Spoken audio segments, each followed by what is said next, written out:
yang sudah melakukan tindakan pemerasan dan sudah terbukti tindakan pemerasannya sudah divonis 4 tahun penjara.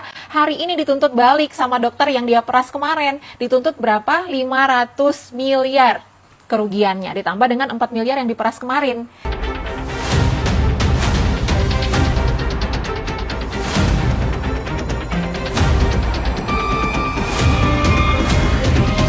Rp 500 M ini adalah hasil kerugian imaterial kami. Jadi lucu juga ya, di satu kasus mengaku korban pidana, tapi di kasus lain mengaku juga sebagai pihak yang paling dirugikan secara perdata. Jadi Reza Gladys ini korban kah atau justru sedang memainkan dua peran sekaligus? Oke, sahabat channel, mari kita bedah dengan logika hukum yang sederhana ya. Jadi Reza Gladys ini kan sejak awal tampil sebagai pelapor pidana ya. Artinya dalam posisinya ya, sejak awal dia mengaku sebagai korban tindak kejahatan yang katanya dilakukan oleh Nikita Mirzani dan Ismail Marzuki. Tapi sekarang di perkara perdata, Reza justru berencana melakukan rekonvensi ya, atau gugatan balik gitu ya, senilai 504 miliar rupiah. Seolah-olah dia juga pihak yang paling dirugikan secara ekonomi dan nama baik. Nah, jadi sahabat cendol, disinilah letak kontradiksinya ya. Kalau memang dia adalah korban pidana ya, seharusnya kan fokusnya adalah pembuktian unsur delik, bahwa memang ada nih tindak kejahatan yang dilakukan oleh pihak lain gitu ya. Tapi kalau dia juga merasa jadi korban perdata ya, maka logikanya berubah. Berarti dia juga mengakui adanya hubungan hukum ya, yang bisa menimbulkan kerugian timbal balik. Dan dua posisi ini ya tidak bisa berdiri sendiri beriringan tanpa bentrok secara logis. Karena gini, sahabat cendol, dalam hukum korban pidana itu adalah pihak yang dirugikan karena pelaku melakukan kejahatan. Sedangkan kerugian perdata itu dia muncul dari hubungan hukum yang sah ya, antara dua pihak atau lebih, misalnya jual beli, pinjam meminjam, atau kesepakatan. Nah, kalau misalnya Reza Gladys mengatakan bahwa saya dipaksa menyerahkan uang 4 miliar gitu ya, tapi di saat yang sama juga menjadikannya laporan pidana. Mengapa sekarang ia menuntut penggantian uang itu di ranah perdata? Artinya kalau secara logika ya, secara tidak langsung dia mengakui dong ada hubungan hukum yang bisa digugat balik. Padahal kalau dari awal merasa itu adalah hasil pemerasan atau tindak pidana ya, ya cukup dibuktikan saja ya di ranah pidana ya. Tidak perlu diklaim lagi dalam bentuk gugatan ganti rugi perdata. Atau sederhananya begini nih, kalau memang seseorang diperas gitu ya, maka ia tidak punya hubungan hukum perdata dengan pelaku. Tapi kalau sampai ia menggugat ya untuk ganti rugi, berarti dia mengakui ada transaksi atau relasi ya yang terjadi secara sadar. Dan disitulah logika hukumnya mulai retak. Dan yang paling menarik, angka 504 miliar justru memperlihatkan betapa klaimnya lebih bersifat emosional ketimbang proporsional. Sebab sahabat channel, kalau semua orang merasa reputasinya turun ya, bisa menuntut 0,5 triliun ya, bisa-bisa pengadilan kita jadi tempat jual beli perasaan. Jadi netizen cendol melihat ini bukan sekedar langkah hukum ya, tapi juga langkah narasi. Di satu panggung tampil sebagai korban kejahatan, tapi di panggung lain juga tampil sebagai pihak yang paling rugi secara ekonomi. Padahal ya dalam hukum yang sehat itu posisi harus konsisten. Kalau kau korban pidana, buktikan unsurnya. Kalau kau dirugikan secara perdata, buktikan hubungan hukumnya. Jangan campur dua-duanya hanya demi membuat bayangan dirimu tampak paling menderita. Viral banget nih hari ini, ada seorang influencer dengan followers sebanyak 15 juta di Instagram yang sudah melakukan tindakan pemerasan dan sudah terbukti tindakan pemerasannya sudah divonis 4 tahun penjara. Hari ini dituntut balik sama dokter yang dia peras kemarin. Dituntut berapa? 500 miliar kerugiannya, ditambah dengan 4 miliar yang diperas kemarin. Jadi kira-kira gimana nih si terpidana atau si influencer ini mau mengganti kerugian daripada dokter tersebut? 500 miliar loh. Kalau dihitung-hitung, dia mau jual rumah, rumahnya aja masih nyicil. Mau jual mobil, mau jual properti yang dia punya, kayaknya nggak bakal cukup.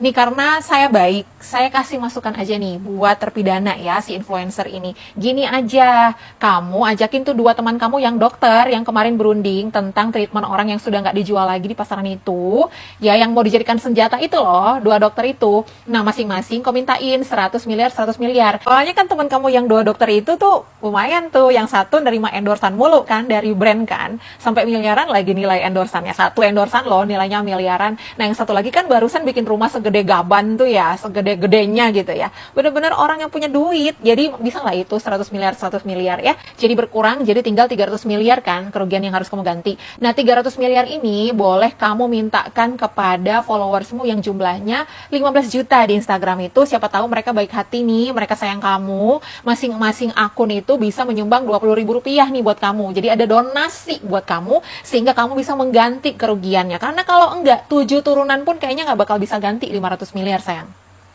Menyala 500 miliar. Gimana? Bagus kan ideku? Baik kan aku?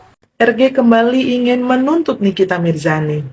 Perseteruan antara Nikita Mirzani dan RG kembali memanas, guys. Setelah Nikita Mirzani menuntut RG secara perdata senilai 244 miliar, kabarnya RG juga berencana menggugat kembali Nikita Mirzani dan Ismail Marzuki senilai 4 miliar.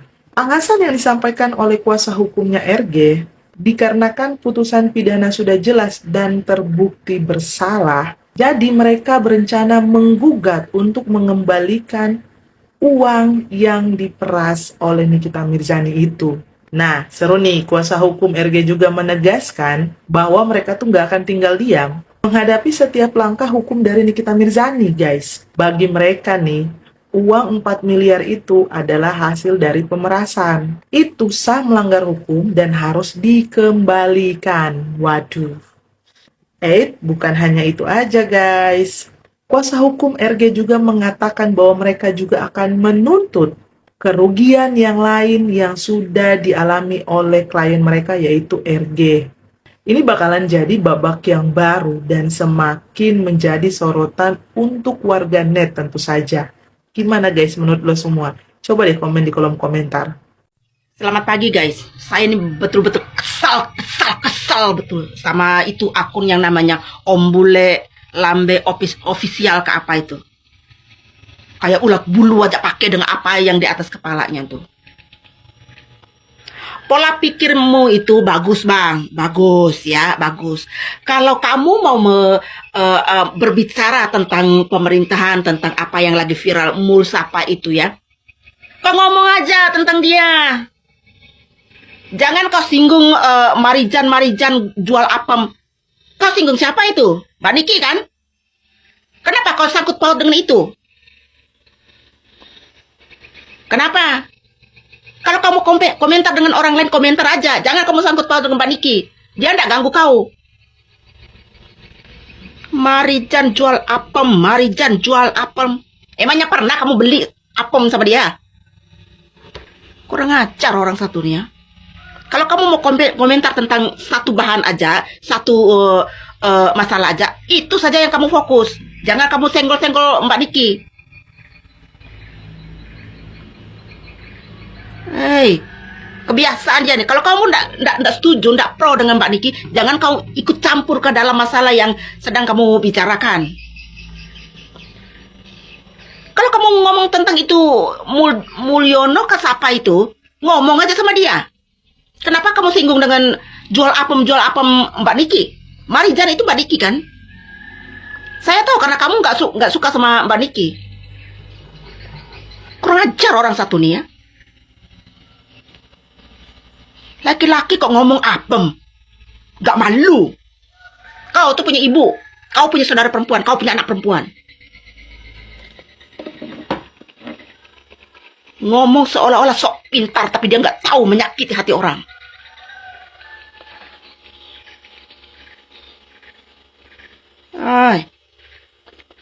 Kalau kau ngomong tentang yang satu bahan itu. Tentang siapa itu. Yang lagi viral sekarang, Mulsapa itu, Mulyono ke siapa itu.